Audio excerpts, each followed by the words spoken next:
Recorded videos, exams എല്ലാം എന്നെ വളരെ ഹെൽപ്പ് ചെയ്തിട്ടുണ്ട്. ജൂനിയേഴ്സിനോട് എനിക്ക് പറയാനുള്ളത്, be consistent in your studies, dream big. Thank you Bhatia for helping me. Hi, ഞാൻ ഡോക്ടർ റിസാന ജാസ്മിൻ.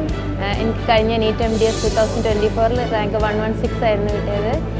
ഞാൻ കോഴിക്കോട് ഡെൻ്റൽ കോളേജിലെ 2015 ബാച്ച് സ്റ്റുഡൻ്റ് ആണ്. ബാട്ടിയ കോച്ചിങ് ഇൻസ്റ്റിറ്റ്യൂട്ടാണ് ഞാൻ ചൂസ് ചെയ്തിരുന്നത്. അവിടുത്തെ ക്ലാസ്സസ്, എക്സാംസ്, റിവിഷൻ പ്രോഗ്രാംസ് എല്ലാം എന്നെ വളരെ ഹെൽപ്പ് ചെയ്തിട്ടുണ്ട്. ഡോക്ടർ ആഷിഖാണ് എന്നെ അവിടെ സജസ്റ്റ് ചെയ്തത്. അവിടുത്തെ ക്ലാസ്സസും റെക്കോർഡഡ് വീഡിയോസ്, എക്സാംസ് എല്ലാം എന്നെ വളരെ ഹെൽപ്പ് ചെയ്തിട്ടുണ്ട്. ആൻഡ് ജൂനിയേഴ്സിനോട് എനിക്ക് പറയാനുള്ളത്, be consistent in your studies, dream big. Thank you Bhatia for helping me.